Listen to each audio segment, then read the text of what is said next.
financiero.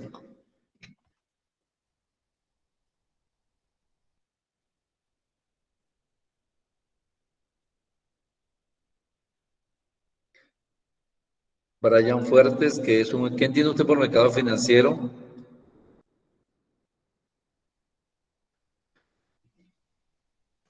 Perdón, que me nombró. Sí, ¿qué entiende usted ¿Qué por entiende mercado usted por financiero? mercado financiero? Mercado financiero sería, no sé, tal vez podría ser el intercambio de un producto o servicio a cambio de dinero.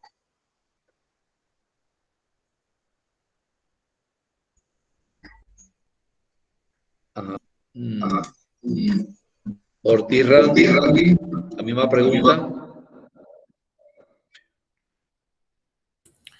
El mercado financiero puede ser lo que es tanto lo que es el alza y la baja de los precios en tanto lo que es los demás mercados.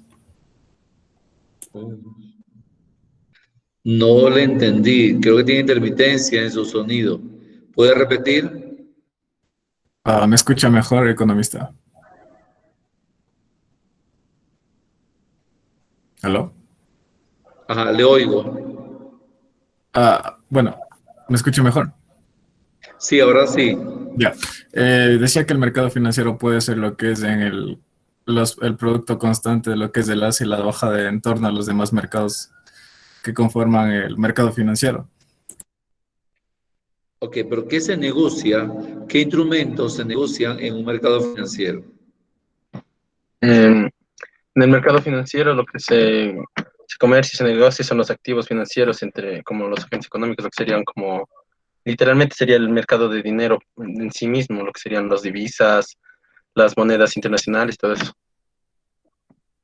Entonces, un mercado financiero no es más que el intercambio de demanda y de oferta de activos financieros, entre ellos las divisas, las inversiones, los bonos, las acciones, las letras del tesoro, los papeles comerciales, bancarios, ya sean de personas privadas o del Estado.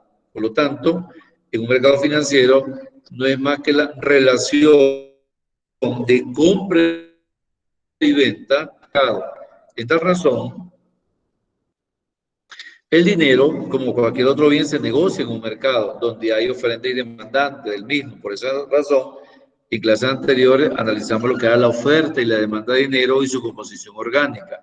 Esto demuestra, ¿verdad?, que esa interrelación entre la compra y venta del dinero, entre la oferta y la demanda del dinero, está regido por una tasa de interés. A mayor tasa de interés en el mercado, la demanda va a disminuir. Y cuando esa tasa de interés activa del mercado disminuye, por supuesto la oferta va a aumentar. A ello le llamamos mercado de dinero, mercado financiero. Quiere decir entonces que el componente principal del mercado financiero es el dinero motivado por la oferta y la demanda que está regulada a través de una tasa de interés. De allí que se fundamente la razón de este mercado financiero en el ahorro y la inversión de la economía. Y así que el ahorro y la inversión van a ser los motores principales para poder desarrollar este mercado financiero. Ahora, aquellos organismos o entes con exceso de ahorro pueden ofrecerlos y colocarlos en el mercado financiero a cambio de una remuneración expresada en tasa de interés pasiva. Es decir, los ahorristas y las empresas que tengan exceso de dinero pueden ahorrarlo en el banco y a su vez reciben una tasa de interés pasiva por esos ahorros. Caso contrario, aquellos deseosos de hacer inversiones superiores a sus ahorros acuden al mercado financiero en busca de fondos para su financiamiento. Las familias buscan ahorro, buscan dinero para financiar, comprar un vehículo, comprar una casa, comprar un terreno. El empresario acude al banco para solicitar un crédito, ¿verdad? Y financiar proyectos de inversión, extensión de su planta, apertura de nuevas empresas, desarrollo de nuevos emprendimientos. Por esa razón, interviene aquí tanto la oferta de dinero como la demanda de dinero. Por lo tanto, estos demandantes deberán acudir y a ellos el banco les cobrará una tasa activa muy por encima de la tasa pasiva que cobran los ahorristas por ahorrar su dinero allí. Esa diferencia entre la tasa pasiva que cobran los ahorristas y la tasa activa que se les cobra al empresariado o a la familia que decide invertir se llama intermediación financiera. Por lo tanto, los primeros son los oferentes de dinero y los segundos son los demandantes de dinero. De esa forma, en el mercado financiero, la variable de mayor importancia, como le decía anteriormente, es la tasa de interés, llamada también tasa de mercado o llamada también tasa real. Ese es el mercado financiero, cuyo principal componente es el dinero y que posteriormente va a convertirse en activos financieros de duración a mediano plazo o a largo plazo. Quiere decir entonces la inversión.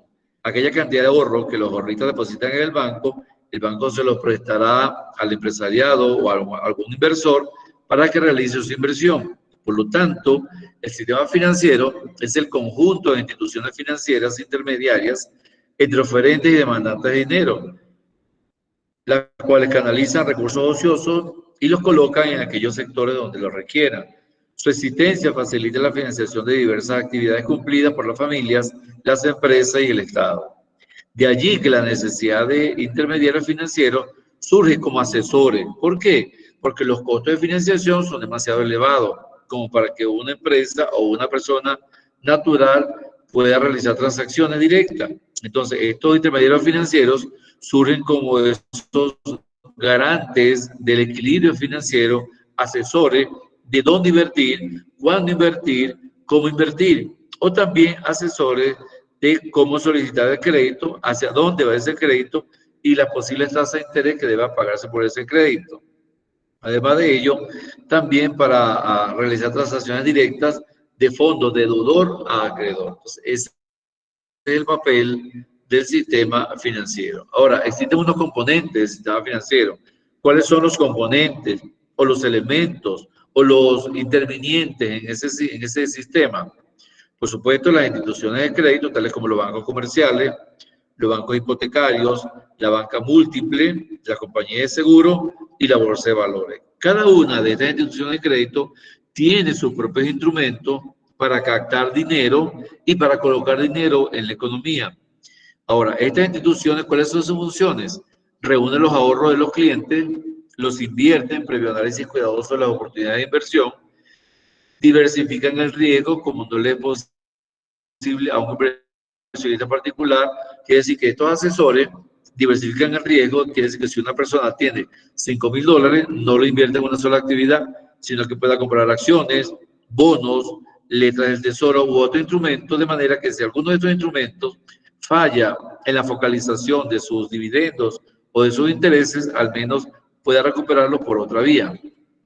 También transforma los fondos a corto plazo en fondos a largo plazo, es decir, fondos que duran una vigencia de 1 año, lo pueden convertir en una vigencia de 5 años, por supuesto con una tasa de interés mucho más atractivas. Mediante un escalonamiento de la fecha de vencimiento, a mayor vencimiento, mayor va a ser la tasa de interés atractiva para esos inversores. Y también estos componentes realizan funciones de seguro, reaseguro y de garantía. Entonces, esa es la modalidad de los elementos del sistema financiero. ¿Alguna duda, alguna pregunta?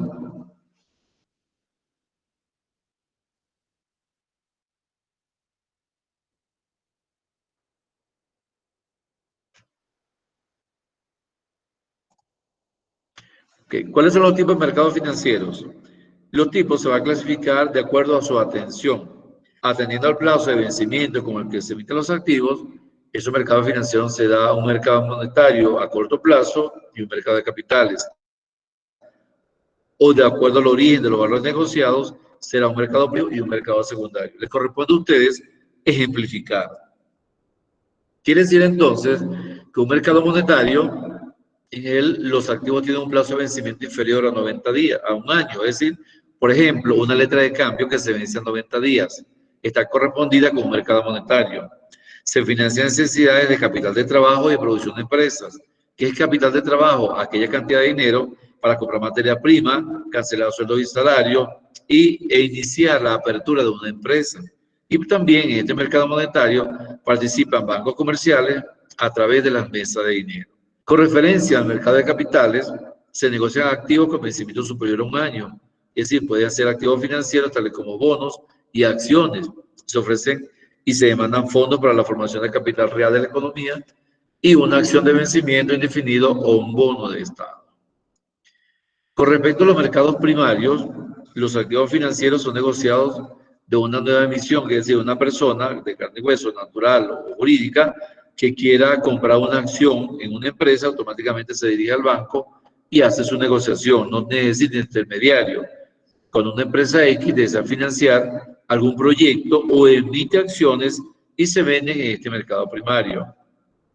Luego que es negociada en el mercado primario, surge el mercado secundario. En ese mercado secundario se negocian valores que han sido adquiridos por otro. Por ejemplo, el señor Ruiz, que compra la empresa Yale y esta luego las vende en la bolsa de valores. Es decir, que por eso se llama mercado secundario, porque la tenencia ya no le pertenece al señor Ruiz, sino la tenencia de esos activos financieros le pertenece a la empresa Yale, que es quien la vende, ese activo financiero, en la bolsa de valores. Allí lo que opera es un cambio de propiedad del señor Ruiz a la empresa Yale y posteriormente de la empresa Yale a la bolsa de valores, que es quien se encarga de negociar ese activo financiero. Su volumen de operaciones son mayores que en los mercados primarios. Con respecto a la función de los sujetos que concurren al mercado, se dividen en mercados directos y mercados intermediados o indirectos, también se le puede llamar. Y también existen otros mercados, tales como el mercado de valores y el mercado cambiario. Cuando nos referimos a la función de los sujetos que concurren al mercado, un mercado directo está compuesto por aquellos oferentes y demandantes de fondos que se ponen en contacto directamente para realizar su intercambio. Por ejemplo, en una bolsa de valores acuden compradores y vendedores de acciones y allí, según la tipología de la empresa, ellos negocian la adquisición de esas acciones, ya sea acciones a la par, acciones sobre la par, acciones nominales o acciones estimadas según el crédito que se le va a otorgar. Y los mercados intermediados son aquellos donde uno de los participantes es un intermediario financiero, puede ser un asesor, el cual demanda recursos financieros que vuelva a negociar con un tercero. Quiere decir que esa persona que es asesora compra los recursos y los revende en un mercado secundario. Quiere decir que a medida que hay mayor desarrollo del mercado financiero, esa intermediación tiende a aumentar, esa ganancia tiende a aumentar, esa relación, esa rentabilidad tiende a aumentar. Por lo tanto, las instituciones prestan un mejor servicio a los clientes porque se hace competitiva la relación de colocar esos fondos en el mercado financiero, ya sea a corto, mediano o a largo plazo. Existe también otro mercado, el mercado de valores, es el conjunto de transacciones vinculadas con la compra y venta de valores de todo tipo. En el mercado de valores se negocian acciones, bonos, obligaciones, papeles comerciales, que son emitidos por organismos públicos y privados de cualquier nacionalidad. En ese mercado de valores, los valores negociados pueden ser nuevos, si es mercado primario, o pueden ser ya emitidos o renegociados, también llamados mercados secundarios. Y con respecto al mercado cambiario, con respecto a la divisa, allí se desarrollan operaciones vinculadas a la compra y venta de moneda extranjera, realizadas a través de bancos comerciales o casas de cambio con la supervisión del Banco Central. En el mercado cambiario, los demandantes son familias y empresas. Las familias demandan divisas para viajar o para hacer alguna compra en el exterior, igualmente las empresas para comprar materia prima, para aperturar sucursales o para negociar algunas inversiones. Por lo tanto, se necesita hacer transacciones con el exterior en la adquisición de insumos y productos de manera de adquirir esta divisa de gran potencial en el caso del dólar, en el caso del yen japonés o también en el caso del euro europeo. ¿Preguntas, dudas?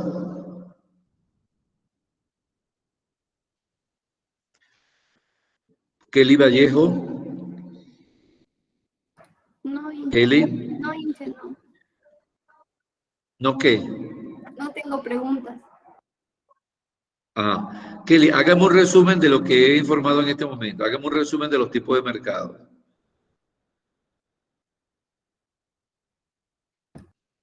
Escucha, Sí, le oigo. es que los tipos de mercado sobre los mercados de valores, Pues de cualquiera. Hagamos resumen. en los tipos de mercados de valores nos dice que es un conjunto de transacciones donde podemos hacer la compra de lo que es las ventas, los tipos de acciones, las obligaciones, los bonos, los que están emitidos por lo que es privado, público. ¿Eso? Ok. Denny Fernández. Denny Fernández. Sí, listen. Hagamos una diferencia entre un mercado primario y un mercado secundario, Denis. Perdón, listen, no lo escuché. Hagamos una diferencia entre un mercado primario y un mercado secundario.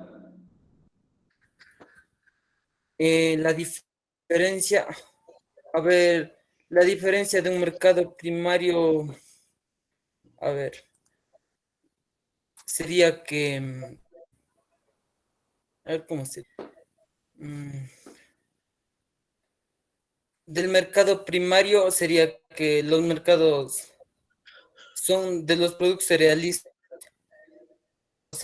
a un determinado valor, algo así. No, O sea, en el mercado primario la emisión de productos se realiza a un determinado criterio de liquidez y solvencia. Y que en el mercado secundario es donde intervienen la oferta y la demanda. ¿de qué? La oferta y Oferta la y demanda demanda de... de productos y de precios de los productos. No, no hay producto. Ahí lo que hay es dinero. Dinero. Nayeli Cabascango, hagamos una diferencia entre un mercado directo y un mercado indirecto financiero.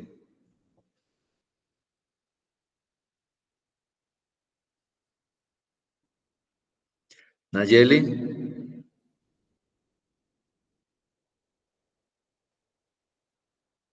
¿Está en asistente Nayeli? ¿No vino Nayeli? Vamos a quitarle el Perdón, profe, asistente. me nombró. Ah, sí está. Ah, responda. No le escucho bien, profe. ¿Me podría repetir, por favor? Di- diferencias entre un mercado directo y un mercado indirecto financiero.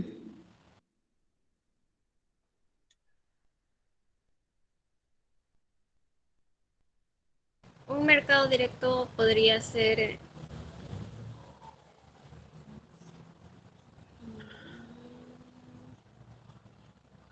tal vez lo que el Estado da bonos a las personas.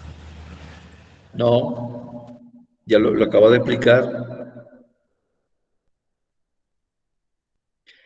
Brian Fuertes, ¿qué diferencia hay entre un mercado primario y un mercado secundario, Brian Fuertes? Aquí estoy, economista. Ah, le oigo.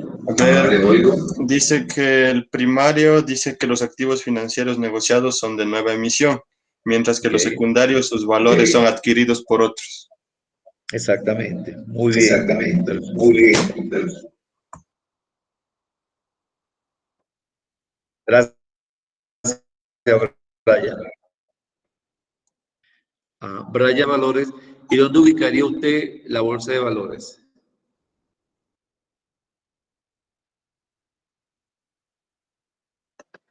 Jules de Brian. ¿Dónde, Brian? Sí, sí, hola. ¿Sí se oye? Hola. No le oigo. ¿No oye? Creo que tengo problemas con mi audio. Ahorita sí le ¿Aló? oigo. Oye, Ahorita ya, sí le oigo.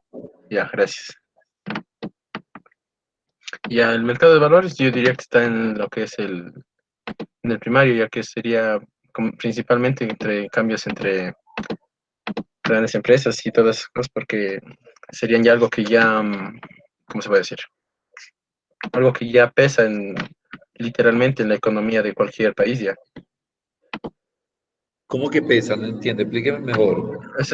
Diría que ya es algo que literalmente es algo que ya se toma en cuenta en el momento de hacer cuentas financieras de país a país o para medir ya tanto como sería el valor de la moneda que se tiene en el país, tal vez. Valor de la moneda. ¿O valor de la moneda o valor de los activos financieros? Eso, el valor de los activos financieros. Porque allí no se negocia moneda, lo que se negocia son activos financieros, bonos o pasivos, pero Eso es. bonos o acciones. Bonos, acciones, Ok, divisas. bien. ¿Ah? Michelle Figueroa, ¿qué se negocia en un mercado cambiario? Figueroa.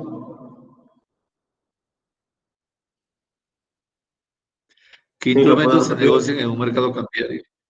Dígame. Mercado, Cambiario. este, lo que se negociaría en el mercado sería las divisas, que es donde se encuentran ofertas y demandas y establecen el valor de cambio entre las monedas en que se van a realizar Ok, los flujos monetarios, muy bien. tanto Exactamente. Quiere internacionales decir que, como exteriores, ok, y que son regidos por el Banco Central de cada nación.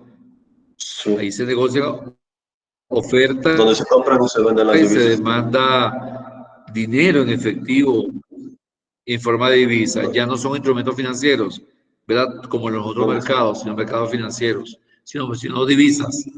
Muy bien. donde Nicole se compran y se García. venden las divisas. Sí, correcto. Nicole García, ¿dónde está Nicole? Inge. Nicole, ¿qué es el negocio en un mercado de capitales?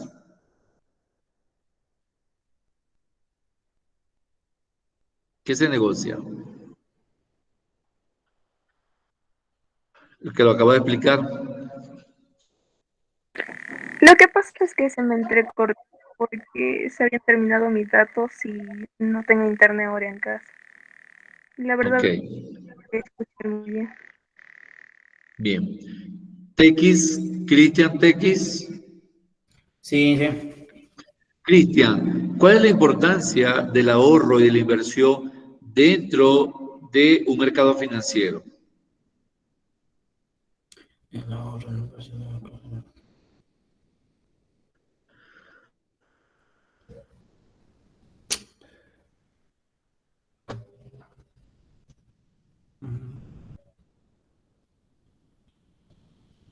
Sería que el ahorro y la inversión tienen que ver con el sistema financiero, o sea, el papel que juegan las instituciones financieras de intermediarios para la oferta y demanda. Ah, ¿cómo es eso? Explíquemelo a ver.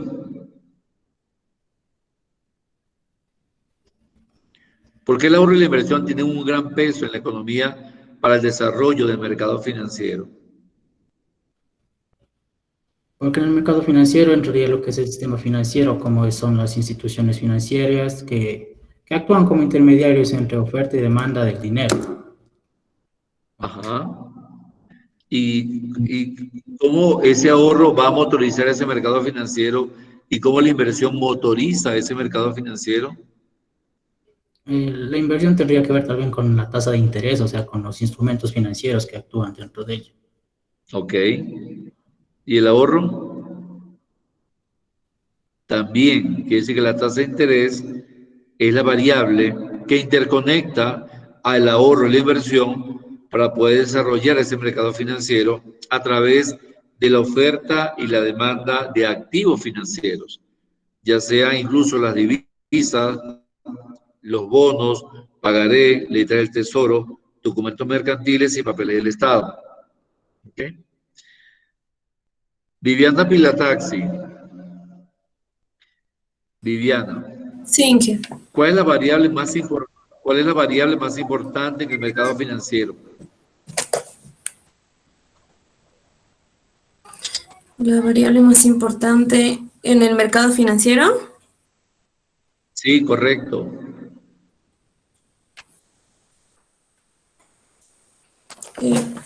Sería...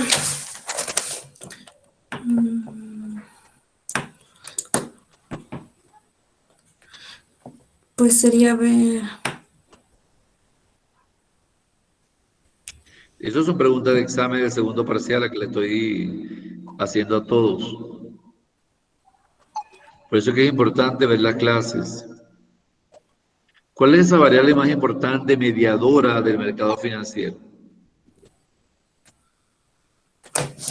La variable financiera es la tasa de interés. Eso es correcto. ¿La tasa de interés pasiva o activa? Activa. Ajá. ¿Y qué es la tasa de interés activa? ¿Quiénes la cobran y a quién se la cobran?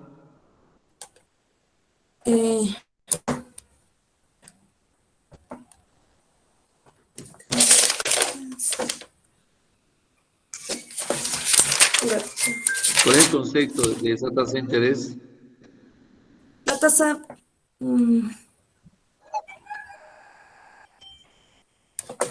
esa tasa de interés real o de mercado. Ajá, siga.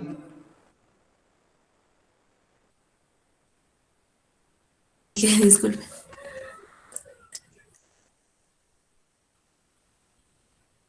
Que sí que esa tasa activa de interés real o de mercado está definida a través de la oferta y la demanda de esos instrumentos financieros. Por lo tanto, es allí donde los oferentes y demandantes, en la búsqueda de la rentabilidad, ya sea de su ahorro o de su inversión, van a captar mayores fondos para llevar a cabo sus actividades, ya sean actividades de efecto especulación, transacción o cualquier efecto de ahorro, ¿okay? O de contingencia que lo define la demanda de dinero en ese momento. Bien, continuamos. Ya nos falta una hora de clase.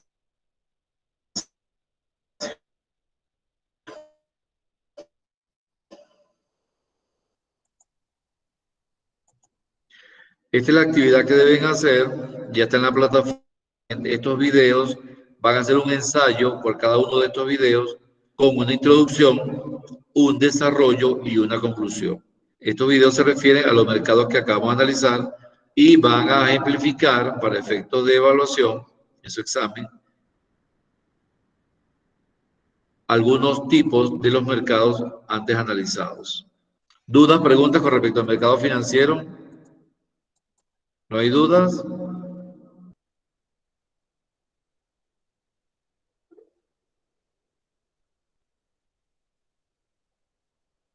Hay un dicho que dice, el que calla otorga. Ok. Yo tengo una pregunta. Los videos que estaba mencionando hace un ratico, ¿dónde están? Dígame, Brian, no le oí. Repítame. Los videos que nos estaba diciendo hace un ratico, ¿en dónde están? En la plataforma. Unidad 3. Ya le busco. Ok. Seguimos. Vamos a analizar ahora la inflación como parte también de ese sistema financiero. ¿Cómo afecta la inflación al sistema financiero? Aunque ya ustedes calcularon la tasa de inflación. Entonces podemos decir que la inflación, ¿qué es la inflación? Inflación, por supuesto, es una reducción del poder de compra del dinero. Estos alimentos en el año 1970 tenían un valor de $10 y ahora menos alimentos en el año 2019 tuvieron el mismo valor de $10. Quiere decir que aquí, manteniendo la misma cantidad de dinero, ya no puedo consumir la misma cantidad de bienes y servicios que consumía en el año 1970. Por lo tanto, vemos como la inflación, además que el crecimiento sostenido a través del tiempo de los precios de los bienes y los servicios. Principalmente, la inflación va a afectar a la canasta alimentaria, tal como lo vemos aquí. Fíjense cómo la inflación se está llevando el carrito de los señores. Entonces, podemos conceptualizar, entre tantos conceptos, que la inflación es el alza sostenida y persistente en el nivel general de precios de los bienes y servicios de una economía en general, lo cual significa que si el alza de precios ocurre solo en un sector de la economía, no es un efecto inflacionario.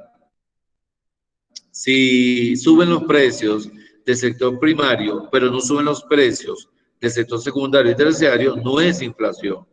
Para que ocurra inflación, esta debe afectar los tres sectores, el sector primario, el sector secundario y el sector terciario. Por lo tanto, sería una inflación generalizada. Quiere decir esto entonces que si la subida no es recurrente en el tiempo, en todos los sectores, ha de ser general y mantenida por N periodo, y la inflación se prolonga en el tiempo, de la manera que se va deteriorando el bolsillo, no solamente de los consumidores, sino también del empresario y del Estado. A eso le llamamos inflación como una enfermedad terrible para la economía de cualquier país. Para estimar la variación de precios se toman los índices de precios. Ya ustedes vimos en la unidad 2 cuáles son esos índices de precios, el deflactor, el PIB, el índice general de precios y el índice de precio al consumidor. Estos índices son medidas del nivel promedio de precios de una economía. Por lo tanto, ¿qué es un índice de precios?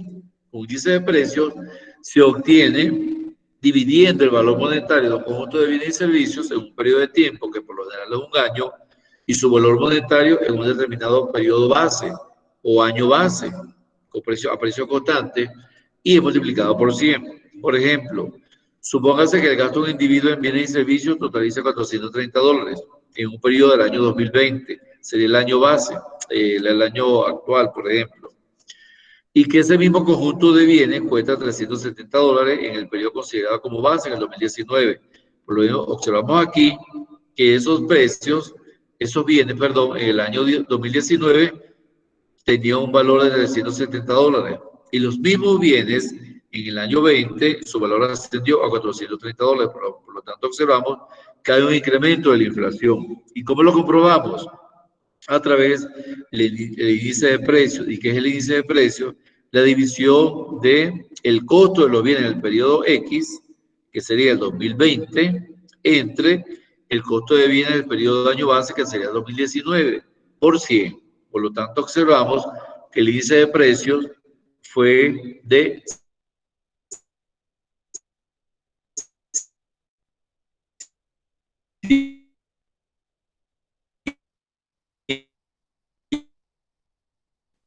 Licen.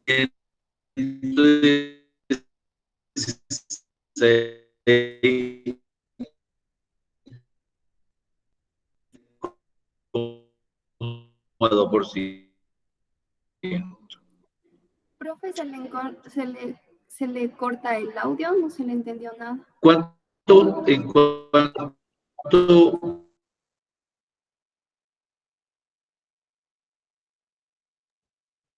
Licen, no se le oye nada. el costo de los bienes en el periodo X, entre el costo de los bienes en el periodo del año base por 100, nos da un índice de precio de 116,2%. ¿En cuánto creció la inflación? En 16%, 16,2%. ¿Por qué? Porque el año base es 100. Entonces la inflación no creció en 116, creció en 16,2%. El resultado señala que el precio en el periodo X de un conjunto de bienes, el año base costaba 100%, hay una variación del 16,2% respecto al año base que es 2019. Por lo tanto, la inflación aumenta en 16,2% del año 2019 al año 2020. ¿Dudas, preguntas? De todas maneras, la clase va a quedar grabada. Profe, ¿podría repetir esta parte otra vez, por favor? Lo que pasa es que se le cortó el audio y no se le entendió nada. Ok. Aquí vemos la variación de precios de 16,2%. El aumento de la inflación fue 16,2%, porque el año base es 100. La inflación no aumentó en 116, sino en 16,2%. Eso. Tomar, aquí abajo está la explicación. Aquí está. ¿Preguntas, dudas?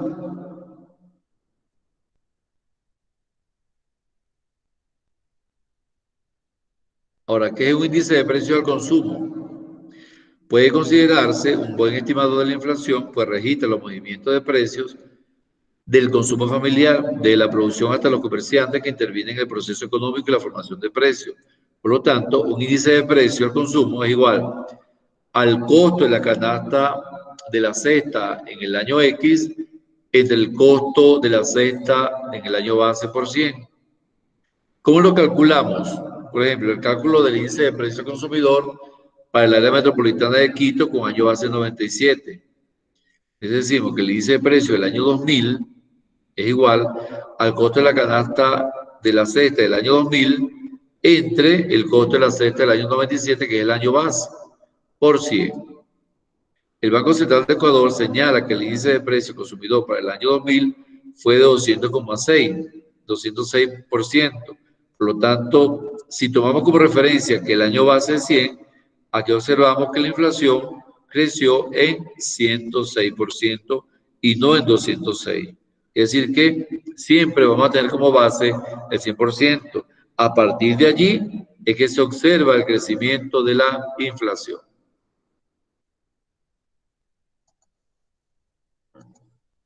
¿Qué significa esto? Índice de precio al consumo.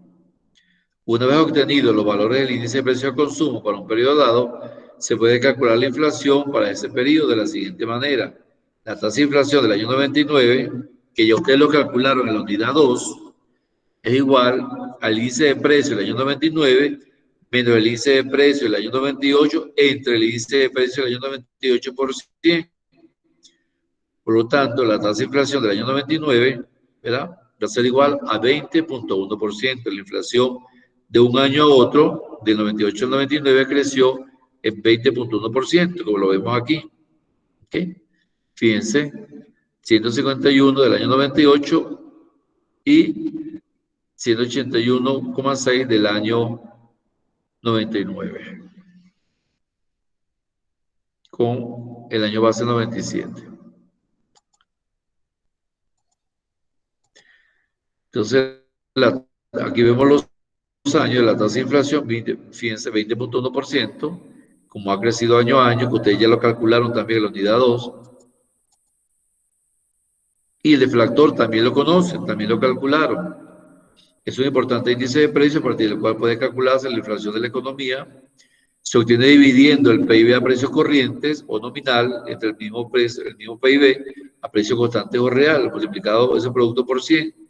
Este índice se acerca más al concepto de índice general de precios y se aplica a todos los bienes y servicios producidos en la economía, mientras que el índice de precio consumidor solamente se aplica a los bienes adquiridos por el consumidor, no por la empresa ni por el Estado.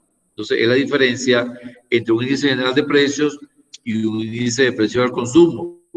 El índice general de precios abarca la totalidad de las compras que hace el Estado, la empresa y el consumidor, o a la canasta básica, mientras que el índice de precio al consumidor abarca la canasta alimentaria que realiza el consumidor cuando lleva a cabo sus compras. De la siguiente forma, ya ustedes saben lo que es un deflactor, el PIB nominal es el PIB real por 100.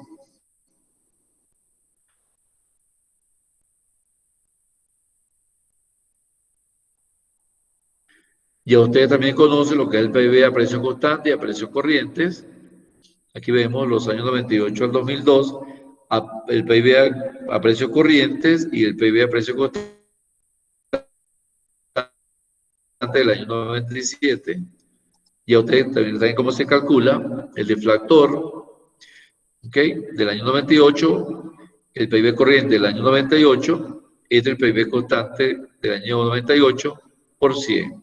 Eso nos da un deflactor del 118.9%. Por lo tanto, la variación de los precios es el 18.9%. Entonces, ya ustedes también ya conocen cómo se calcula el deflactor de la inflación. La tasa de inflación es igual al deflactor del año X por el año actual menos el deflactor del año anterior entre el deflactor del año anterior por 100. Y la tasa de inflación, el deflactor del año 98 menos el deflactor del año 97 entre el deflactor del año 97 por 100. Y la tasa de inflación nos daría un 18,9%. Esa tasa de inflación del año 97 al año 98, como lo vemos aquí, no sería un 118, porque tomamos como base 100 del año 97, por lo tanto la variación va a ser 18%.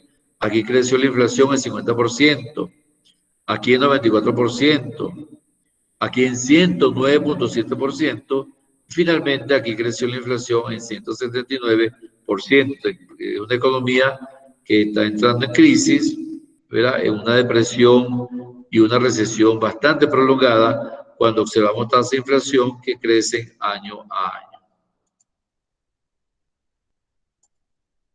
Y aquí vemos la tasa de inflación.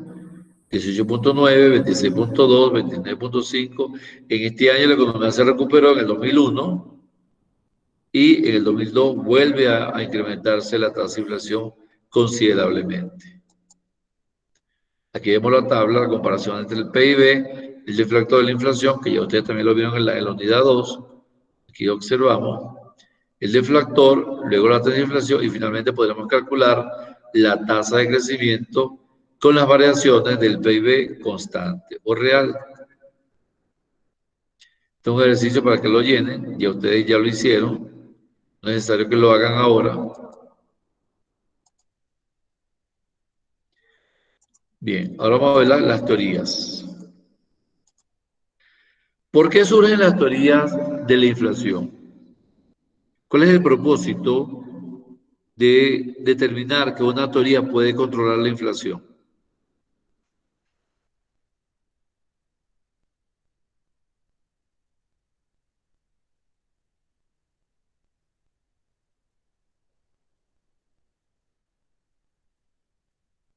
Pupiales, ¿puede responderme? ¿Por qué surgen las teorías contra la inflación, Pupiales? ¿Cuál es el propósito? ¿No está Pupiales? Vamos a colocar la inasistencia.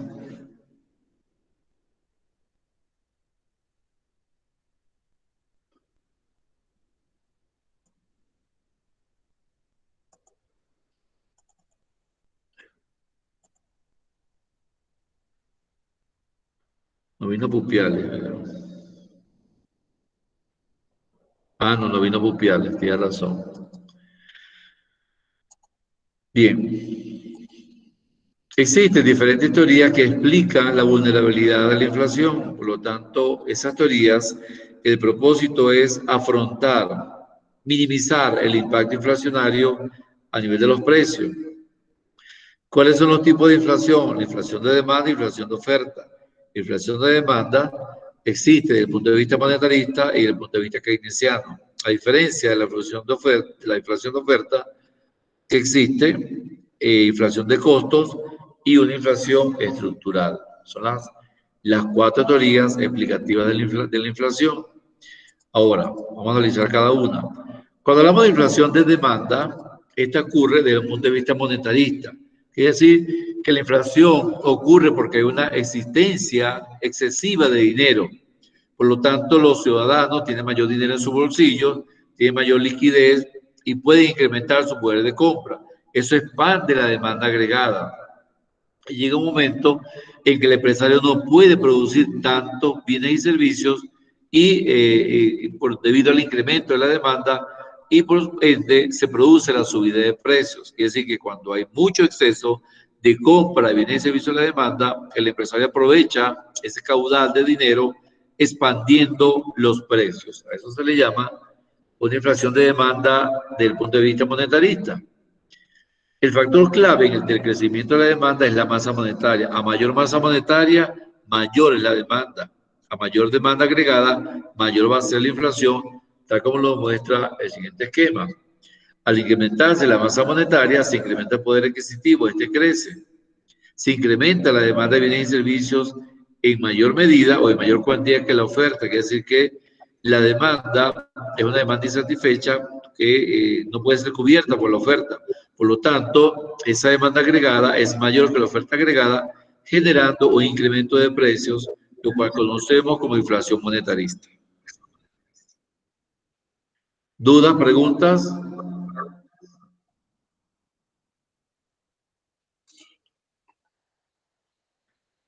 Okay. La inflación de demanda también existe desde el punto de vista keynesiano. no hay una relación entre liquidez y precios. Quiere decir que las personas ahorran, no gastan su dinero y vienen servicios de forma inmediata. Hay un eco allí que me está haciendo ruido. El de Brian Fuerte. Listo.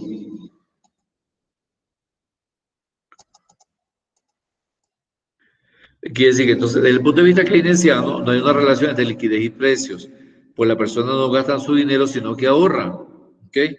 Y esa demanda va a depender de otros factores diferentes a la masa monetaria, diferentes a la cantidad de dinero que hay en la economía, diferente a esa demanda monetaria. En existencia de pleno empleo, cuando hay aumento de la producción, hay aumento de la inversión, por supuesto hay dinero en la economía, esto expande la demanda y como la oferta no puede adecuarse o no puede responder a esa exigencia de la demanda, se produce presión sobre los precios y esto se eleva. Quiere decir que esto se eleva cuando hay factores positivos dentro de la economía, lo cual da como resultado que los procesos monetarios generan un incremento de la demanda por encima de la oferta y hacen incrementar los precios en forma consecutiva. Entonces, a eso se le llama un efecto keynesiano cuando el Estado aplica el pleno empleo, cuando el Estado genera empleo, cuando el Estado genera educación, genera salud y la economía está totalmente optimizada. Eso impulsa un bienestar económico y social de la población y por lo tanto también se va a incrementar la demanda agregada por encima de la oferta agregada, impulsando un crecimiento sostenido de los precios. Cuando nos referimos a la inflación de oferta, esta ocurre por efecto de costos empresariales. Por lo tanto, un aumento en los precios se explica en base a la elevación de los salarios y los costos de producción. Quiere decir que cuando el empresario o el Estado determina un incremento de sueldos y salarios, eso va a generar inflación. O también cuando se incrementa el costo de las materias primas, ese costo es transferido al producto final de venta y eso también genera inflación. Un incremento de los costos financieros, o sea, un incremento en la tasa de interés activa, también genera inflación. El pago del uso del capital, lo cual incide directamente sobre el precio, al igual que el costo de las materias primas. Entonces, fíjense que a nivel de costo, el impacto es mucho más vulnerable, mucho más negativo, porque el empresario tiene que pagar incremento de costo de materia prima, incremento de alquileres, impuestos y por supuesto también tienen que pagar más sueldos y salarios. Al elevarse los costos se reduce la ganancia y el empresario traslada el precio hacia el alza de los costos mucho más allá de lo debido. Por ejemplo, una materia prima que le costó $5, el producto final puede que lo venda a 20 o a $25. Por lo tanto, esos precios crecen a una tasa más alta que la experimentada por los costos. Eso lo conocemos como inflación de costos. Y ocurre también la inflación estructural. Es una inflación estructural aquella que se origina en muchos países. Por ejemplo, ahorita tenemos una inflación estructural que afecta a Chile, a Perú, a Argentina, a Ecuador, a Colombia, y no impacta tanto en la economía ecuatoriana porque tenemos una moneda fuerte. Sin embargo, esa inflación estructural es originada en todos los sistemas de producción ineficiente en muchos países atrasados. Y ello obedece a la rigidez del Estado por parte de la oferta de esos factores productivos, tierra, trabajo y capital, que son responsables de la disparidad o del desequilibrio de esa demanda, lo cual conduce a una elevación persistente de los precios. Cuando se eleva el precio de la mano de obra, es parte de la inflación estructural. Cuando se eleva el precio de la tierra, también es una inflación estructural. Cuando se eleva el precio del costo del dinero para llevar a cabo una inversión o el costo de capital, también es una inflación estructural. Por lo tanto, la inflación estructural, en ella existe una alta dependencia externa de la economía a las monedas internacionales, en el caso del dólar, en el caso del euro, y eso se transmite de país en país por efecto del comercio internacional, es decir, que todos los productos que se importan, ya viene la inflación unida a esa producción de dónde se exportó ese producto. Si compramos productos colombianos a un alto precio, quiere decir que esa inflación ya ha afectado anteriormente a la producción de esos productos y también a la mano de obra colombiana que elaboró esos productos. Y en este caso la inflación estructural es un problema inflacionario a muy largo plazo que puede durar 5, 10 o 15 años.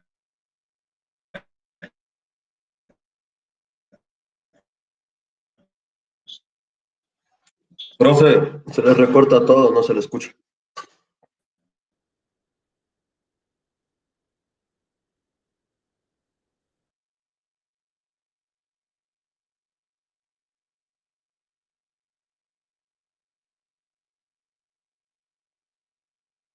Es decir, recoger dinero y aumentar la tasa de interés, con el propósito de reducir los medios de pago, la baja de demanda y por consiguiente reducir los precios.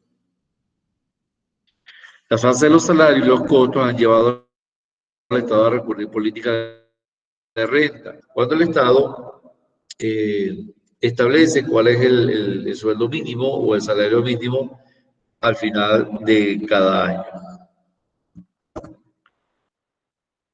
O también cuando se incrementa el sueldo por vía legislativa, tal como fue la promesa del presidente Lazo de subir el sueldo mínimo de 400 a 500 dólares. Por supuesto, eso va a generar inflación.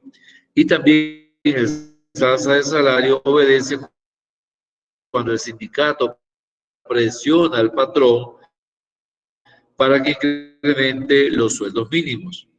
Se incluyen controles de precios y salarios por parte del Estado mediante la vía legislativa. Esta también es el problema generado a la rigidez del aparato productivo, cuando el aparato productivo no es competitivo, ¿verdad? Y se propone una política económica restrictiva que rige servicio, por supuesto, pasando la inflación de los países desarrollados a los países subdesarrollados, porque existe una gran, digamos, una gran rigidez de la oferta de trabajo, de la mano de obra y una alta dependencia de los factores productivos internacionales y una alta dependencia del empresariado, que es quien coloca las negociaciones para cancelar los sueldos y los salarios. ¿Dudas?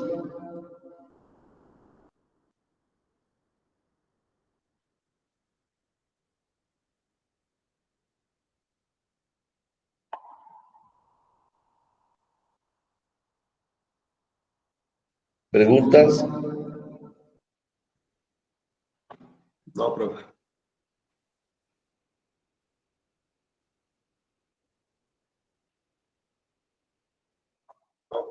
Ok.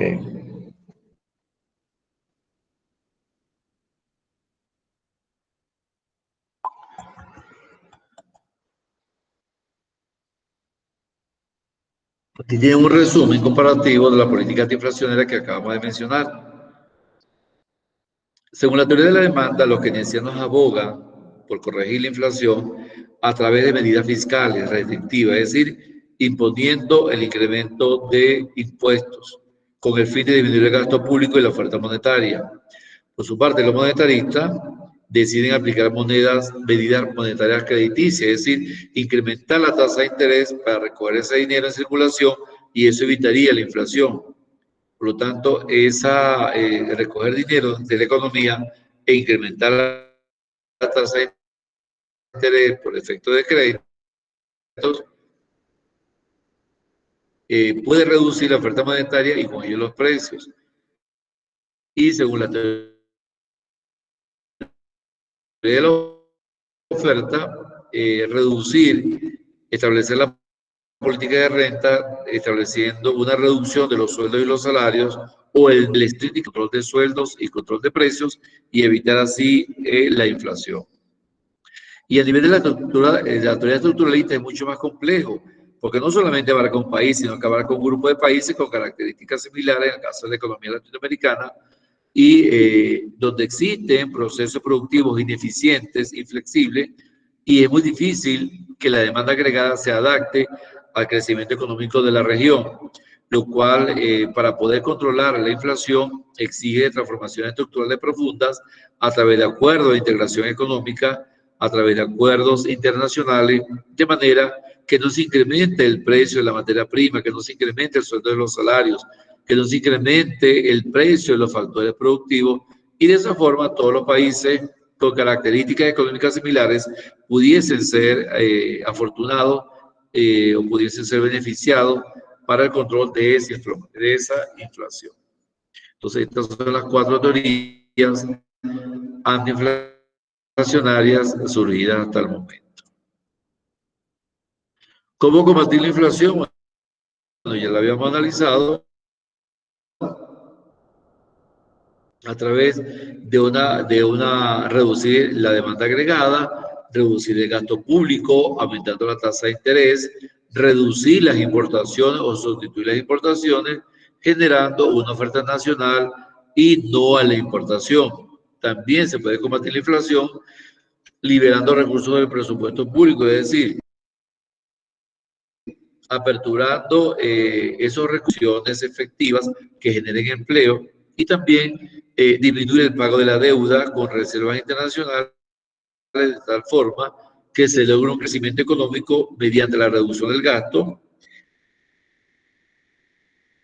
Eso reduciría también los precios y, por supuesto, generaría una mayor producción competitiva, un mayor empleo competitivo y no a la importación. Asignaciones. Ya están en la plataforma y van a investigar en la página del Banco Central o en cesla.com cuáles son las perspectivas inflacionarias de Ecuador para el año 2021.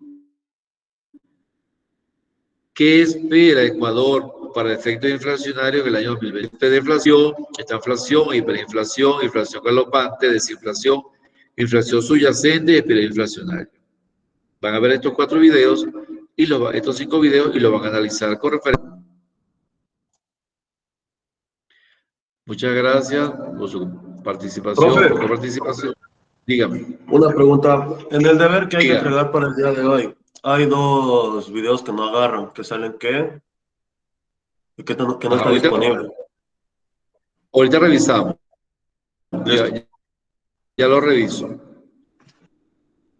Porque aquí ven las personas haciendo sus compras aceleradamente. Ya vamos a revisar los videos.